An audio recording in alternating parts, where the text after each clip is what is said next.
Hello, this is Richard Augusta. Welcome to the AgostoAllElite Podcast. This is on Sunday as usual. We're getting some good wrestling, reviews, news. Let's get to it. Let's get to it. Okay, let's start with Raw. So Raw Games matches are set for Survivor Series after successfully Rollins' title defense. Seth Rollins' successful title defense. Three big matches are going to be set for Survivor Series comes in Chicago almost at the end of November.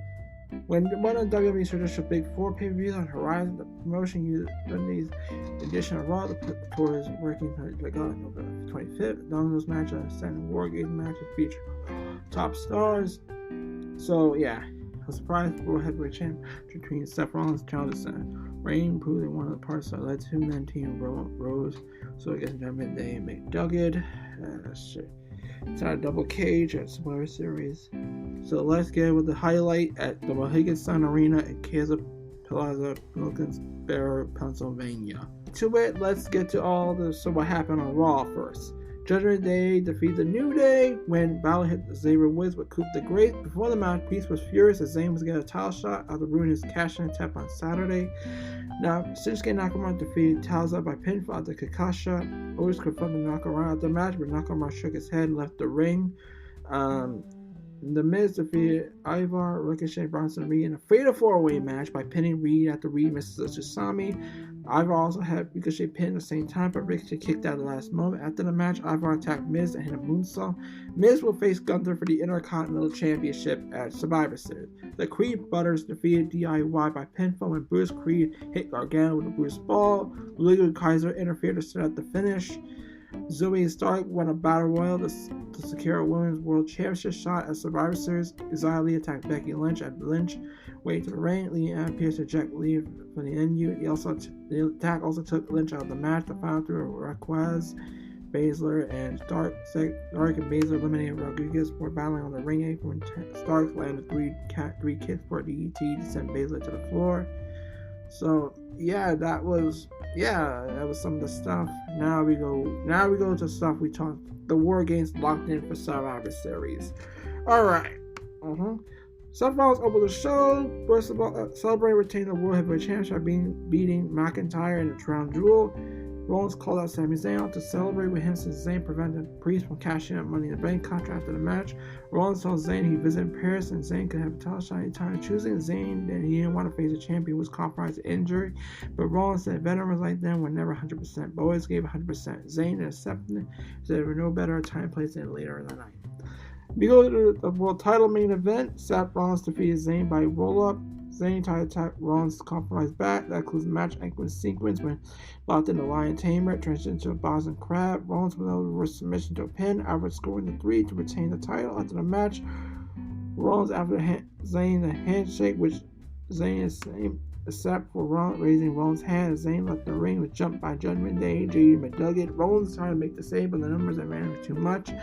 Also, Randy trying to make his own save. Eventually was cut off for Cody Rhodes, ran to eating things up. Adam Pearce, host of WWE officials, ran to bring things up. Pearce announced that everyone involved wants to play games. Two groups will compete in a War Games match. A brawl broke out of the show went off the air. Now, Survivor Series has several big matches set. No, none bigger than the War Games match where Judgment Day McDuggan will face Rhodes, Uso, and Zayn and Rollins. It's hard to complain about lengthy world title matches on weekly television. Clean finish led to a bigger match down the road, extra boost. So Monday was a fight out of wrestling with tightly constructed stories. Every match leading to something bigger. So that was good wrestling in my book. Yeah, good wrestling in my book. And it is what it is.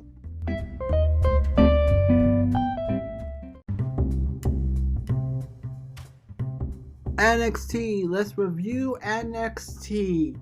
So for this week's NXT, Alright, November 7th. 2 weeks after stunning win over Becky Lynch earned NXT Women's Championship, Lyra Valkyrie made a return on Tuesday night. Her first appearance since defying victory of her career headlining to a broadcast also featured the culminating long feud between Ron Wagner and Braun Breaker, first Iron Survivor qualifying match and NXT Heritage Cup defense by Noam Dar. This all came on the same day that WWE announced a new 5-year deal for NXT on CW Network beginning in 2024.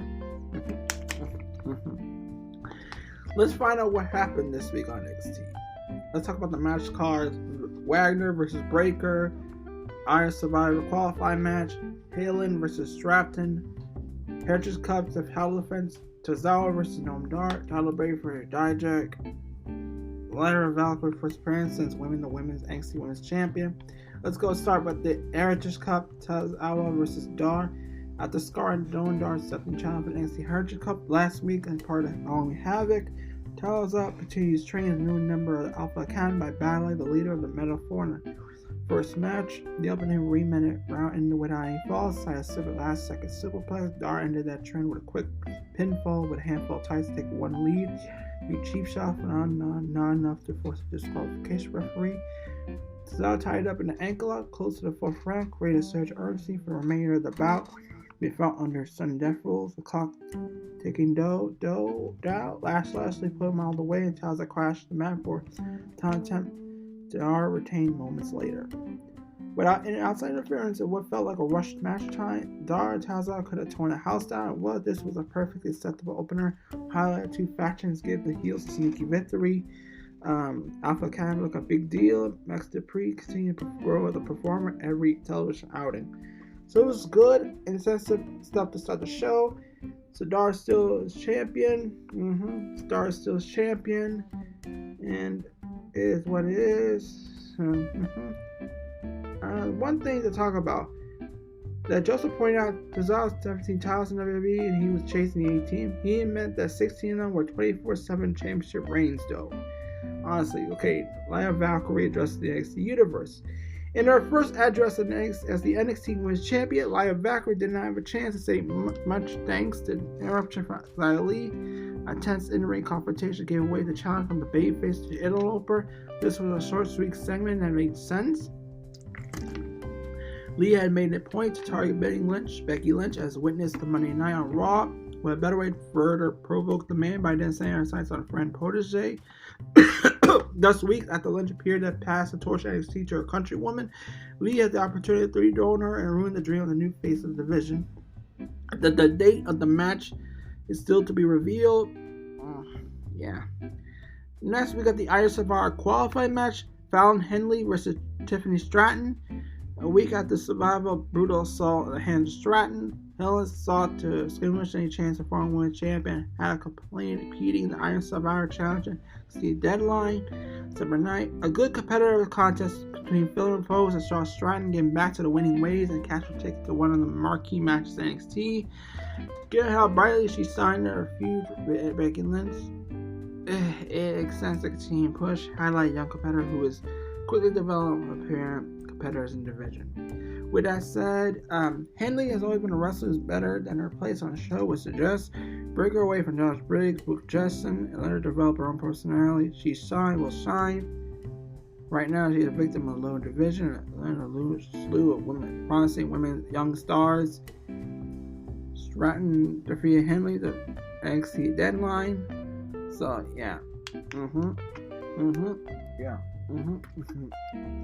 Backstage, a referee emerged from Shawn Michaels' office, revealed he's been trying to exercise discretion in relation to rules. Till tonight's Manor Brown Breaker match in the background. Ava Rain seen entering HBK's office. There was elsewhere backstage a confrontation led to a mad game bout between Otis and Drew Luck from the show. We got Wagner versus Braun Breaker. Braun Breaker set violent attack on Wagner led the second Jersey Star hospitalized in the past September. After steamrolling the big man's friend Mr. Stone, Breaker found himself on the receiving end of eventual Wagner willing to look the favor last week. Tuesday's physical bout with two big men relaxed intensity, taking it to the next level. Given the emotion hatred played between the two, it never felt like a grand culmination of a major feud. Breaker won, scoring the pinfall victory following a spear, but Wagner got revenge by a table spy. That part made sense. The rest of the match was a bit too normal for it to be a storyline demand. So yeah, Breaker defeated Wagner, and so yeah, Stone Wagner basically sharing the embrace after the match. We go to Keeling joining the Roxanne Perez versus Lola Vice and Electra Perez. 1 week after winning NXT Breakout Tournament, Vice partner at Tripola Popez, the battle former champ Perez, and Breakout Star run-up Jordan in a setup match by state confrontation. It was a solid contest that could have benefited from a little more time. The competitor slowed things down a bit, included with Jordan scoring the win and eventually the loss from last Wednesday. And there ain't a great period immediately after winning to take the white light for the victors, but Carmen Pantarilla flattened on the ramp. Like and Jordan are exciting started to watch moving forward. There are raw athletes who show fresh the greatness between the ropes, latter being more developed and a counterpart at this point. The future is bright as a more eventful raps on TV. Yeah. Perez Jordan defeated Vice and Lopez. So a pre-tape video set up between Brand Brutes and OTM. Okay, yeah. Yeah. Like Grace is a huge star. She's a Park. The person was still doing an injury for her father is a former G Santa Marella. Alright, we go to Otis vs. Drew Gulak. As I sent a message to the men for early tonight, Academy returns to the ring as Otis to battle Gulak in the match. This is another fun and offensive match between Guy and Gulak, who did everything, most entertaining big man. The crowd ate it up. The match gave Alpha Academy another platform to shine on. Otis defeated Gulak. They're red hot for Otis. So cool. This is Alpha Academy came out across like stars throughout the night. This is a testament to hard work attempt Triple H created to put them into them. Stratton and Kai and Jane had a brief interaction. She's a partnership in the future. I don't mind her. So we got the Iron China Survivor qualifier. Tyler Bate versus Dijak. On this night, we learned that first ran to the women's Iron Challenge with Bate. Dijak battled first man test. Interestingly, physical bout saw each test under his toughness, but with Dijak delivered feast your eyes to score the victory. This one of the matches that could have gone either way, but getting the Bay has it always hard to teach that he feels passed it on while past accomplishment was not time to wrap up that abruptly. Besides, Dijak has worked hard for a long time, earned this opportunity. So yeah, let's go to Carmella Hayes and Trick Williams face to face. The decision between Williams and Hayes intensified the main event of the show as the former took exception of NXT champion and not return the favor, having his back been done safe so long. As a former NXT champion, Williams older men not seeing who attacked him. Hayes reaction would suggest him until Lexus King interrupt. Lexus King, the bland motherfucker. He started things up, ultimately leading to Williams irregularly hitting Hayes in the breeze between faces in the show. It was clear the distrust frustrated between them all while King watched a grin on his face. So King did a tease a moment a week ago, hinting to Mackenzie Mitchell had done something bad. Showed clearly he was portrayed as setting up here a match between he or Hayes Williams made a deadline. It's a big soft for me there, but it's not a way to find out where sink or swim and put him on a red too. Got signed to big trying bright on the biggest stage. Even with King's development, there are still issues between Hayes and Williams that may match so fans keep an eye on the element moving forward. So yeah. Well. Here's my overall thought on this week's NXT. Those who not recheck NXT lately, it was some constant property. Since Shawn Michaels ingrained himself as top runner, Brown has backed off some of the top stories, characters, hampered progress. Year 2 finds footing again. Some of the wackiness is still there, but there's a commitment to any ring action. On this way wrestling on CM national televised. Generally, competitors are broadcast. More focused booking and the moves.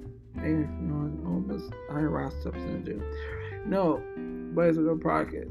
The broadcast led Foundation Dandelion presented Valkyrie and sign up. All wrapped up the Brigger Wagner feud. Lexus King now become a primetime player. Teasing evolving content, bringing here to fans to pay attention to what goes behind Brigger segments. Good show, promise, and better to come. So yeah, that was NXT review. Let's go straight to AEW Dynamite.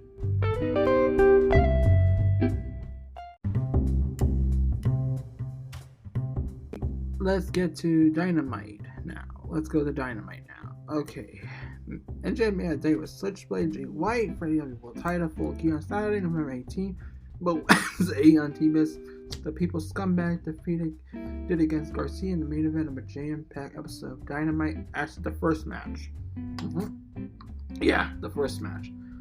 However, also on tap for number 8, back it was Sting, Darby Allin, Ring of Honor TV title defense, Samoa Joe, down interview between Shida, time was Tony Storm, and head of the pay-per-view clash.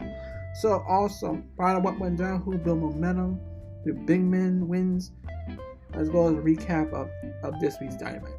Here's the card: MJF versus Daniel Garcia, Mark Briscoe versus Switchblade Jay White, Keith Lee versus Samoa Joe, Penta Zero versus Swerve Strickland, Red Velvet versus Julia Hart, Darby Allin Sting versus the Outriders, sit-down interview with Siobhan with Tony Storm and Hikaru Shida. Let's go to the first thing.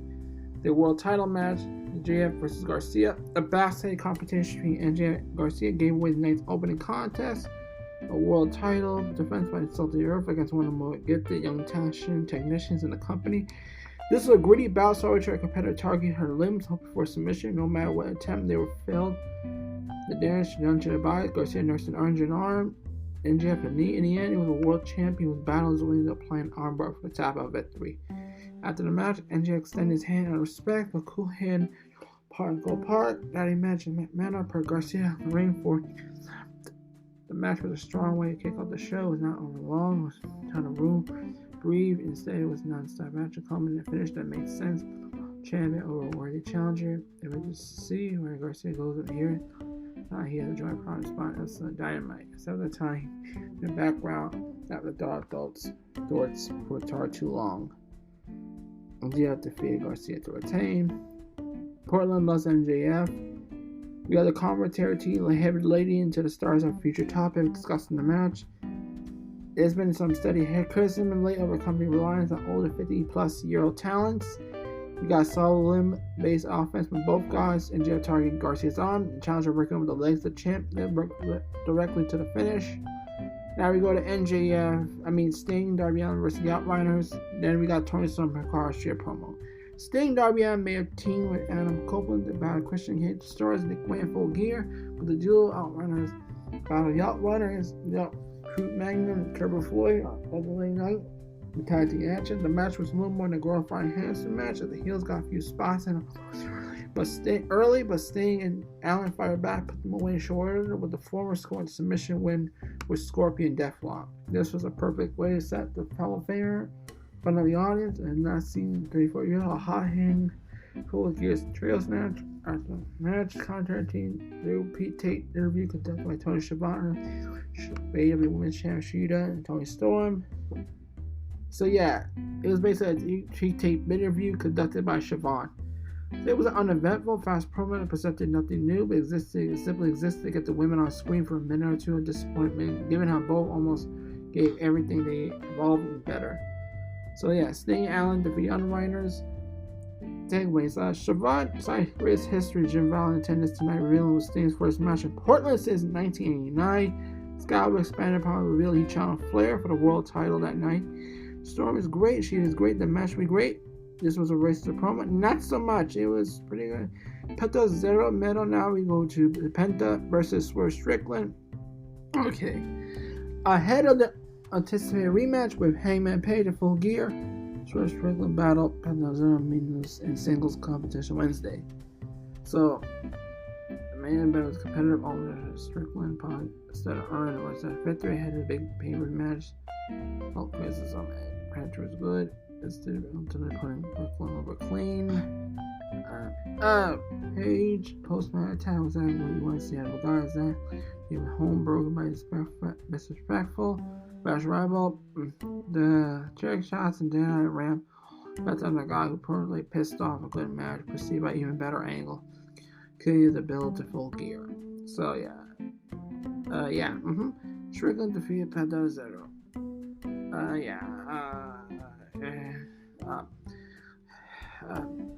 My takeaways from this: Penta Zero shuffle chop, the chest take time too long. Strickland ducked lean, the former 10-hand collided with a ring post. Speaking of which, collision airs Saturday night 8 p.m. on TNT. Basic airs. Strickland delivered a Death Valley driver, did an arm break spot, ended the match with double stomp. Then after the match, Page attacked Strickland, delivered a dead off the ramp, and throws Taka's tables off the stage. Then, alright, let's go to Golden Jets promo. ROH World Champion Keith Lee versus Samoa Joe. continues back to the competition between Jericho, Mega, and the Young Bucks led to a match of Full Gear at 5 states, including a letter guaranteed tag title opportunity. Back in the arena, the ROH TV champions Mojo defending his title against Keith Lee. This was a showcase of Big E would put it, big meaty slap meat. It was about heavyweight that featured solid strike, power move, controlled mostly by Joe though Keith got some good stuff in, including a pop-up. It never felt like Joe was in danger of dropping the title. Win with a chokeout by referee stoppage, proceeded to vacate the ROH TV title, and now decided to win the AEW World Championship. Backstage, Iron Cassidy cut a promo challenging Moxley to AEW International Championship match at Full Gear. So yeah, we go with that. So yeah, Joe defeated Lee by the referee stoppage to retain. We got takeaways from Silver Jericho Mega could beat you, the former assistant Matt Nick, Giants head of challenge at Full Gear. Joe got a stipulation to beat the Bucks. They get a guaranteed tag team title opportunity. Okay, we got Me Forever, both silly, but Wild Fun champ, pulling fingers all the way up. Then we see this, I need to beat you, Cassidy told Moxley to take his glasses off to hammer home the seriousness which he speaks. Which he speaks. This is going to be Moxley's and Iron Cassidy's second encounter in a pay-per-view. The first one was in Wrestle Dreams, so this is something. Now we go to the Guns versus Bollywood Boys. Guns, Austin Cole Gun Square. Bollywood Boys wins the advertised match. Unadvertised with reason 2. The block lasted more than 3 seconds as heels earned the victory with 3-10 Yuma. A post-match promo promised the ROH Tag Team Championship win over MJF and his mystery partner Full Gear. This could have been a pre-taste segment. After the match, Moxley responds to Cassidy's Full Gear challenge while Wheeler Yuta and Warren Hook cross the Raw squad. We got the Guns versus the Bollywood Boys. We're made for TV. Colton slaying a great line. Moxley trying out the break 30 promo. We got Red Velvet versus Julia Hart. Red Velvet made a return to AEW following 9 month absence due to injury, mainly following on mixing up at House of Black's Julia Hart has been quite well. Your long successful comeback. Hart delivered a picture per moonsault to pick up the win. The man ran got Full Gear fight went no longer need to be based on what it ultimately was. After the match, Sky Blue confronted Hart following Will Nightingale, the TBS champion Stantler, about Blue still radiant darkness that feels destined to mass turn. And the turn that pits in her heart against Stantler and Nightingale, perhaps Hart defeated Velvet. The commenting question Velvet's cardio coming out in context with organization or returning star blowing up out of shape. Blue heels, she's a babyface like the Blue. The Heart was enough answer no longer case on this week's latest. Alright, Mark Briscoe and Switchblade Jay White. And Jay White World Champion opportunity Full Gear with stake. The Switchblade battle Mark Briscoe main event. Little doubt that who will win the match. White will win the match. All the entire story is supposed to be focused on Bullet Club and JF. Gold leader doing battle for the top prize in the company. When I said the crowd was hot for Briscoe, match long. The match helped elevate quality. That was a great, good match. White won without damaging his opponent's credibility and secured the title opportunity. NJ hit the ring after the match, attempted to grab his AEW World Champ from the grass of White. He failed, but had a few words warning for White. From there in the arena darkness, getting a video error, the unknown sounds attacking the Acclaim backstage. The double face flash on the screen. NJ hit the backstage arena. We found his friend lying in heat. Joe reiterates his offer to partner with him against the Full Guns at Full Gear. The cliffhanger was the latest mystery surrounding the devil. Who is under the mask? One thing was sure. Joe's going to keep hanging around until NJ gets in and accepts his offer, keeping his enemy close in the process. So let's go take the takeaways out of this. Warlord's going to come after MJF, something like that. That's happening. Briscoe's a brave face in the vein in Kingston. He has magnetism to attract fans.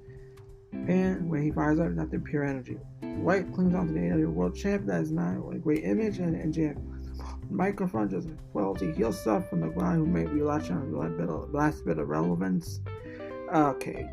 Overall, this was interesting. So this week's clear hit more out of pretty much everything. Ball NJ was fantastic. It was a very mixed bag. Otherwise, this is enough hype for Full Gear drum out excitement to show the latest. And the Hangman Page vs. Rick feud was among the strongest stuff in the show, but there was a few segments that did not hit. There were ideas that played some better than others. There was some urgency into the pay-per-view event that was not there in the last two. So yeah, it was okay. It was enough to even though so many angles, match segments dragged it out a bit. So it's still good Dynamite. So yeah, and So next I go to Ring of Honor.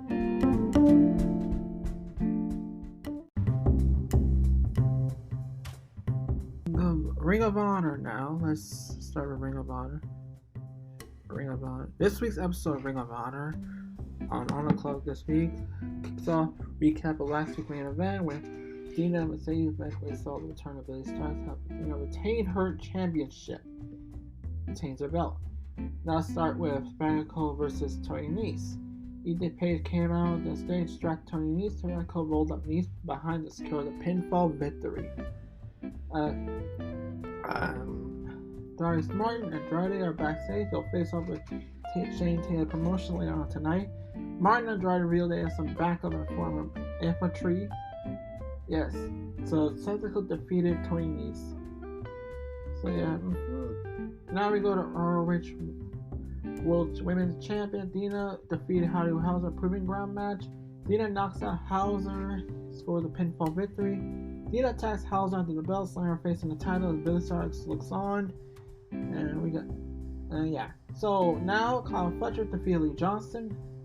Shane Taylor and Lee Murray watched the match but backstage. Kyle Fletcher hit Johnson with a hammerlock power driver to score the pinfall victory. Leah Hirsch versus Charlotte Renegade with Robin Renegade. Rachel Eller prevents Robin Renegade from interfering. Leah Hirsch locks Renegade and Arson Breaker to secure mission victory. Athena, Billy Starks, and Nair are backstage. Athena downgrades Nair from Bessie to MIT number 1 for her comments about Willow Nightingale at AEW Collision. Billy Starks instructed to show her vicious side in her match later tonight. Okay. The Irish Savages defeated Cole Carter and Greg Garrison with Mary Canales. Bronson hit a frog splash off the shoulder boulder onto Carter to pick up the pinfall win for his team. Then we go to video package of Samoa Joe vacate the ROH World Television Championship. A video package plays Samoa Joe recapping Samoa Joe vacating the ROH World Television Championship. As announced, Tony Khan will be on Ring of Honor next week to provide an update on the title.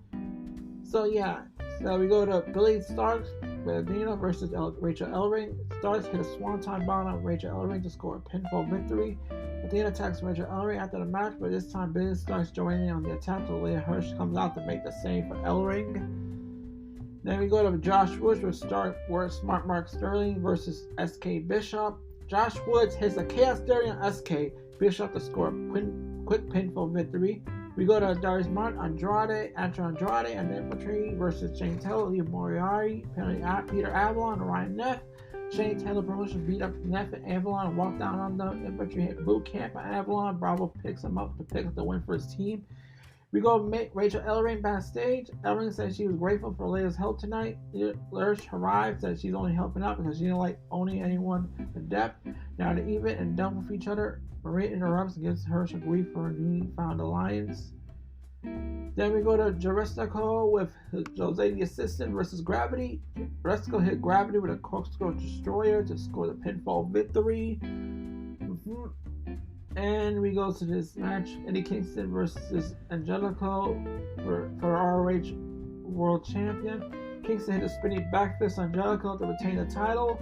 This was the main event of Ring of Honor. So yeah, this was the main event of Ring of Honor. So yeah. What's your thoughts on this week's episode of Ring of Honor? Sound off in the comments on my YouTube on Sunday. Let's say your thoughts. So now, speaking of Ring of Honor, here's a little extra news. Apparently, the former Ring of Honor, Kari Skin, claims Tony Khan's Ring of Honor not gelled together properly. Yes, Ring of Honor is a promotion that groups several top wrestlers in the world. People like Punk, Joe, Cole, Mandy Rose fame during that time, Ring of Honor fame. So the former boss, Kari Skins, recently shared his thoughts on the current version of the company. Skin used to Ring of Honor between 2004 to 2011. Now the promotion under ownership of All Elite Wrestling president Tony Khan. ROH currently doesn't have a TV deal, but is airing on TV streaming service. So Corey Skin was a guest on every show. The Insiders, the former ROH owner, shared thoughts on how Tony Khan's running things. He claims things don't feel the same like before. ROH is not gelled them properly.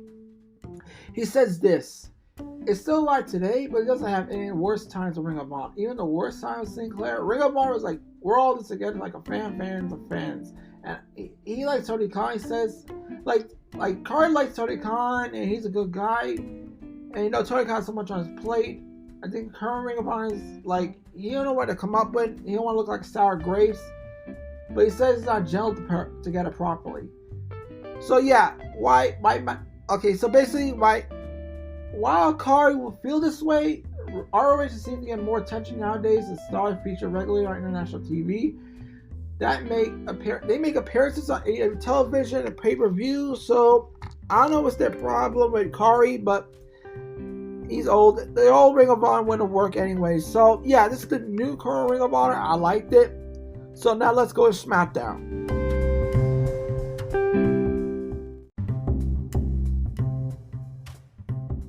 Alright, let's do SmackDown now. Okay, here's SmackDown review. So it's coming off on a massive crown jewel on November 10th edition of Friday Night SmackDown.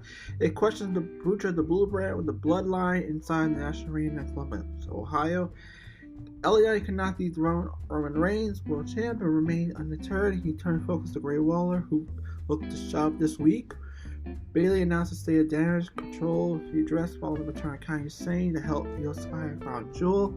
Okay, Carlito will compete one-on-one for the first time in years against Bobby Lashley. Kevin Owens will join commentary for the night, replacing Cody Graves, who took another time for paternity leave. SmackDown promises major consequences and hype heading towards Survivor Series. Okay, Carlito with NWO versus Weird Bobby Lashley, Street Profits. Rey Mysterio, Star Escobar, and Golden King Wild to Dada Vega up in the show. Carlito interrupted Master of 619 to blame Escobar rather than Logan Paul for the loss. Escobar head to the back following Mr. Vega, leading to Dada to Wild the back of Korean Cool against Bobby Lashley. Street Profits. Carlito fell to the spear.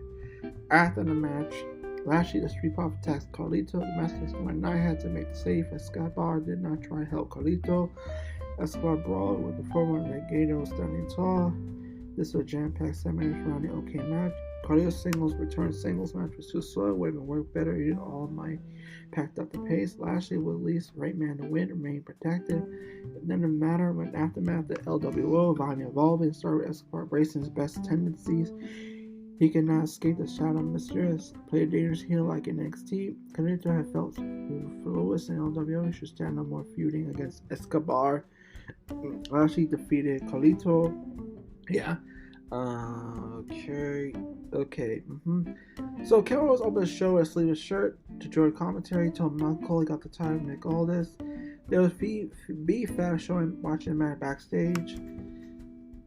So yeah, we got some moves with Kale, many who had done more than Paul to be US champ. It was a Carlito questioning Escobar. WWE was aggressive with commercial breaks during the match. So the former Ghetto left the building on display. He had it coming. Next, we go to Kairi Sane joins damage control despite Bayley's skepticism. Bayley questioned who Io Sky had turned in her plan. Brian Kairi Sane. Sky Dakota Kai felt the pirate damage control better. Sane forget the role model. Bianca Belair arrived followed by Charlotte Flair. Asuka set up a 6-woman tag for later. Asuka and Bayley. No one segments where he promo showed Asuka made the most pack while speaking over English. Saying Sky may have benefit from speaking at least partially as Japanese. Saying the damage control makes sense given the more credibility. Said like the youngest are trying to get the veteran then later. Alright. Okay. We saw Bayley showing the footage of a brutal attack on Sane before WWE left. And damage control hugged despite Bayley insisted they didn't do that anymore. So yeah. Dragon Lee versus Cedric Alexander. Lee had control of the action, but Cedric Alexander refused to go down as Lee took a spinning, set out DDT from Luchador to take the win. This was a tight spot fest, 1-1. Alexander high impact fans was especially watching with joy. It's been too long for fans that seen his best. The match was still vibrant, needed to be. Both men had potential to do more, just look impressively athletic. At least it shows smooth dragging is while mighty fans again that Alexander said potential untapped. So Dragon defeated Alexander. So yeah. So okay. The crowd went wild at the pair while Alexander falls for any splash flies, which got driver. Okay, WWE showed a video package highlighting the value of the United States and military veterans. We go to LA Knight versus Grayson Waller. LA Knight promised he was not done with Roman Reigns, so he won the Undisputed Championship. Grayson Waller interrupted to mock the $1 million megastar. Knight won the battle of words while Aussie pushed Knight in the ring. He was still unable to put away the $1 million megastar, who steals win away with BFT. Theory Waller poured water on Kevin Owens' head afterward. Nick Owens told KO that he was suspended if he got physical involved with wrestlers. He still attacked both heels, hit Theory with a stunner. WWE made sure to keep Knight hot throughout the segment. He couldn't look like a word beater because he used to try to hit the table again sooner than later. Waller was capable to the $1 million megastar and solid perform when this product could have trimmed down a bit. Two worked well together on the mic. KO was right on the commentary throughout the match, elevate the action, growing rivalry with the Aussie. So yeah. It's basically like that. So we heard Knight told Reigns to give Jimmy Uso a raise, whatever pleasure he could give him. Yeah, he talked about like Knight roasted Waller. The Grayson Waller effect sounded like STD. And I said the Aussie was not allowed 50 feet of a school. And so yeah. Okay. Okay, we got a Damage Control versus Bianca Belair, Charlotte Flair, and Asuka. Let's go to that now. After a showcase from Bianca Belair, Charlotte Flair, Asuka turned on her partner. She missed the AST, held Damage Control, beat down the face until the referee disqualified the group. Shotzi trying to make a save, but laid out with a rose plant. Cardi planted St. Elbow on Belair, and Damage Control stood tall, a 5-woman group. This is going to get interesting. So yeah. The main event never would have become what it been with talent involved. This is all ending angle. Was something predictable that Asuka would turn the babyface in the history of Saying Sky. It was a great moment. Bristol Tamara made Damage Control look dangerous. Then Bayley first brought the stable together in stable. Then Roop had never been dominated to be a role model. And I have a place long term in the group, but she finally seen her vision realized. The assemblage of stars who generally dominate the women's division level. Bloodline, Judgment Day, the plan becomes board with games. Damage Control must win this time. So yeah. So before the main event, WWE showed a recap at the end of John Cena for Solo Sikoa and announced that Forster will return next week. Also connected to the button, Jimmy also agreed to fight LA Knight next week. So yeah. And yeah. And so that was, so now let's go. What happened next after that? So SmackDown, the results of SmackDown. Okay. So yeah. Alright. It appears SmackDown's on the path of a brand War Games match at Survivor Series. Asuka turning up to join her friend and make it complete sense. Solidifies one side of potential War Games match. Flair, Bianca, Belair, Blackheart will need at least one more partner to do with WWE's traditional 5x5 lot. The match itself was special, and the special at least there was meaning to everything that happened. So yeah, that was SmackDown. So let's start. We're gonna do wrestling news. Okay, wrestling news. Let's start wrestling news with. Let's start some wrestling news. Let's do some wrestling news. Let me get my notes for the news. Okay.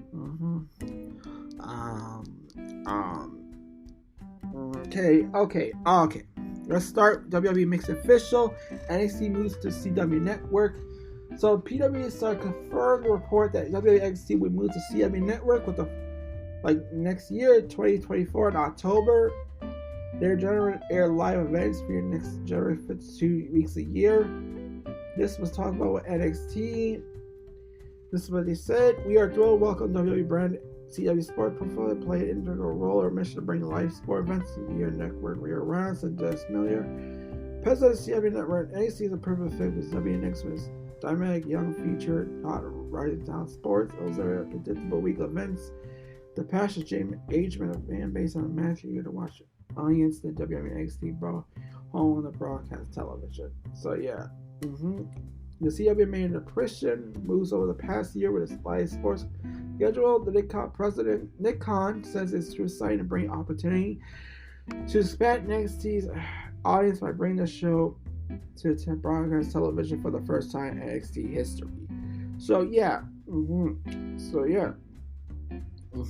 That's going to happen October 2024. So and there's more to this. WWE on NXT, CW, other promotion. We're going to talk to them more.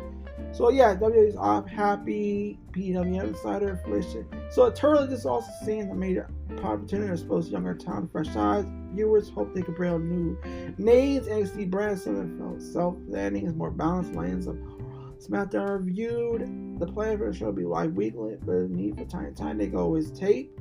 Currently NXT still be on Tuesday nights, but we are told WWE open up a conversation the network needs. So yeah, the believe today's series will tape out in the center, but apparently WWE will open up run taping elsewhere to the franchise. Makes sense, but so today we aren't there yet. So yeah, and there are conversations about where that WWE's paper special on the WWE network outside special episode by Halloween Havoc. The belief that the special events will continue going forward on WWE network preference systems on the Peacock. We gotta talk. We've heard that Marquez his network point strategy will bring roll out WWE into the picture. From David Marquez about United Wrestling Network and stuff. But it was constant. There was no word concept. But Marquez always been a hustler, shot in with business plans down the line. You know, like I don't know. So yeah, it's something. You know. Despite that, like there was plans for NWA CW, but Billy Corgan blew it with that fucking drug shit. So yeah, that's on Billy Corgan. So it sucks. Then there was a president of Impact Wrestling. There was no sign that Impact were in discussion with CW at one point. That was something like that, you know, and you know something reveals that, you know. Anyway, that was it. So let's go now to Ric Flair, to Jim Ross, and why Ric Flair, his wrestling days are essentially over. Okay, so basically Jim Ross, who was on his one topics on his real broadcast, he talks about Ric Flair. Like during discussion, the Hall of Fame discussed Ric Flair signing with AEW for a multiple-year deal.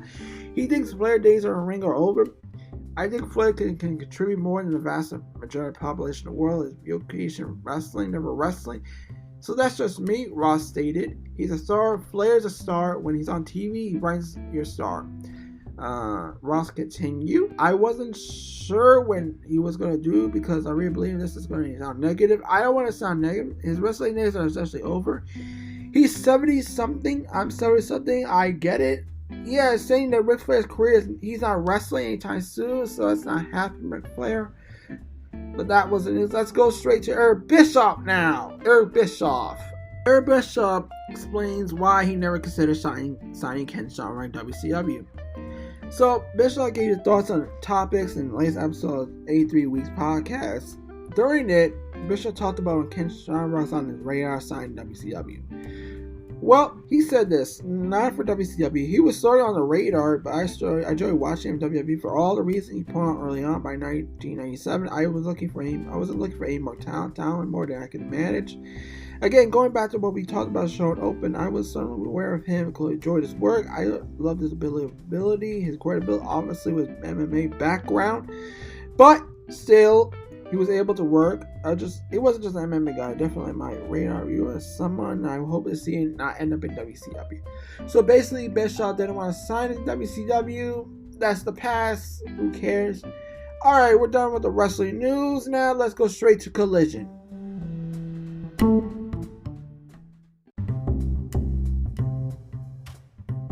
All right, let's go to Collision now.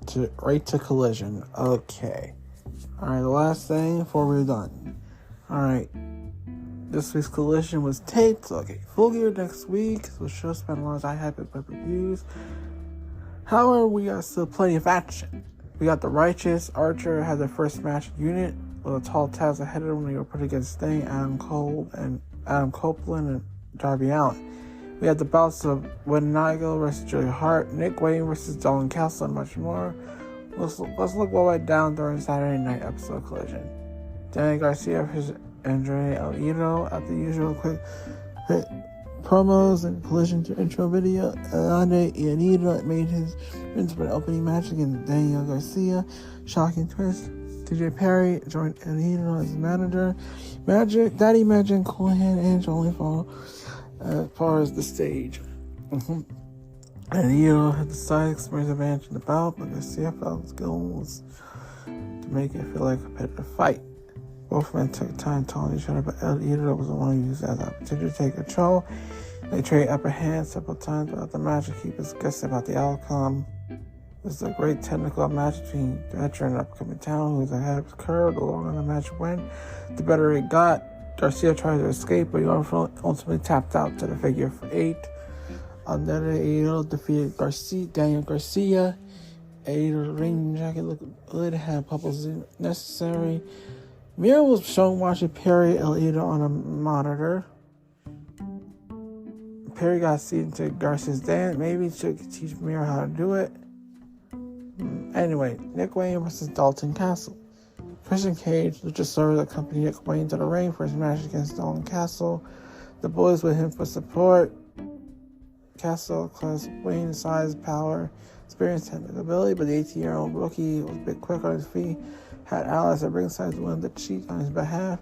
Despite some early taunts from Wayne, this match also consists of Castle overpowering, out-wrestling him. He was trying to make an example out of Wayne and seemed to be succeeded for a long time. Luchasaurus Cage provided distractions for Wayne that allowed him to hit a springboard cutter for the pin and the win. This was a solid performance from Wayne, but Castle needs to get some wins at some point. Nick Wayne defeated Dalton Castle. McGinnis joked that Wayne wanted to take Cage's last name. I'm going to say Castle's technical abilities are underrated. And the good spot was Castle catching Wayne in midair, hitting a German suplex. That was the good spot. We go to Roosh and Jericho versus the Workhorsemen. JD Drake and Anthony Henry were already in the ring when Roosh and Jericho made their entrance for their match.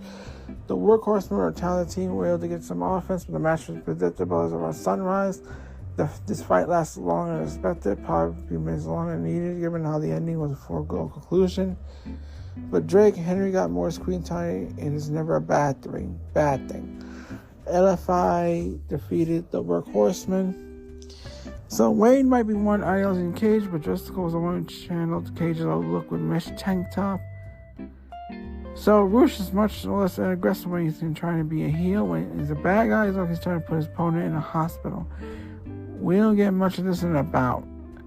We go to Darius Martin versus Roderick Strong. Strong and Martin fed for the 4th match of the night, but Roddy had Matt Tavian Bennett him to put Martin at immediate disadvantage. The Messiah backbreaker trying to make quick, but Martin wasn't going down without a fight. It could have been a squash match. We ended up with a pretty competitive fight between talented high flyers and gifted technician. Despite the 24-year-old's best efforts, Strong was able to keep up down for the 3-count, pick up the win. This was filler, but entertaining filler nonetheless. Strong defeated Martin. This is a no neck in November is often reference something dirty, but it's also a weird concept. Maybe go something about having no neck. Bennett and Tavian attacked Martin, but Andrade came out to drive them away. Then we go to Tony Khan and Bryan Danielson made an announcement says that Bryan Danielson will be at All In 2024. They also announced the Continental Classic that will start November 22nd. Stay tuned for that in the future. Will Nightingale versus Julia Hart. Powerhouse squashes. Brody King was Julia Hart when made her way to the ring to battle with Nightingale. The match was saved Chris Stanley for the TBS champion. Cool gear. Willow easily overpowered Hart. Threw her to the mat. Match started. King yanked Hart from the ring, barked back at Willow while she backed at the crowd. Hart keep finding ways to counter Will's power to control ways. It's unbelievable that Nightingale find a way over power again. They back and forth several times. Hart came to rely on things that were too much for her. The former New Japan Strongman champ failed to hit her signature bomb, left the open door for open Hart. Her moonsault to score the win. The end of the match seemed to deflate the crowd a bit after it was an enjoyable match. Jody Hart defeated Little Nightingale. We go to a powerhouse squash against a guy. So it's going to be messing going the weekend looking at his wounds. Hobbs, Paul Hawaii also got into a fight after the match, but it ended before anything happened. Hobbs bulldozed some guy. Will's entrance in some way, same without Ika Bonnie and Caprice Coleman. The submission Willow used on Hart looked awesome because Hart is so flexible he could bench out different positions without any much trouble. Hart could counter a power bomb by landing on her butt instead of her back, but the hair still hurt a bit. Wright called Callis a dollar store Don Johnson ripoff. Main event of the night: Darby Allin, Sting, Adam Copeland versus Archer and the Righteous. The main event of the night was a big trios match with Sting, Allin, and Copeland taking on Archer. Dutch both team gave promos on the show to give it a showdown. Whenever Allin was in the ring, the match was as usual risk-taking style. Sting was in the ring. This match about fan service. Copeland was saved for the hot tag at the end. So we saw less of him and everyone else. You know, you're getting a certain matches going to just play out how expected. The heels will isolate one guy, so they made a hot tag, and they will do it over again. It's a well-tested formula for multi-man bouts like this that keep the crowd invested. Both that bout occupied 20 minutes of the show. Did a decent job closing things out, but was far being the same thing. It's the best thing we saw Saturday night. After Allin took the majority of the damage, he made the hot tag. Copeland got the pin with the spear to Vincent. Sting, Darby Allin, Copeland defeated Archer and the Righteous. Archer had a great entrance. He brings my entrance to the ring anyway. It's so cool. Copeland had Beth Phoenix record the new intro to the music. I don't know what's being one on crop top that would be appropriate on a Jungle Boy was planned to be. Alright, final word. This week Collision from the episode, a lot of predictable results. Did a lot of work. Setting feuds were paid off at Full Gear. You only watch one thing for the show. Make it a match between Garcia and El Hido. Delivered a performance over the show that outshine everyone that came after it. Hart versus Nightingale, FI versus the Workhorse were both bouts, and the match between Wayne and Hustler Team House quickly. Wayne's picking up the T side of pro wrestling. Full Gear is coming on November 18th. Collision will be in usual Saturday, but BR will still have you cover all the recap. I'll have you recap all the needs next week. So yeah, I'll also record a review AEW Full Gear on a Sunday. So yeah, and this is AEW Collision. This is the AgostoAllElite Podcast. I'll see y'all next Sunday for another edition. Bye.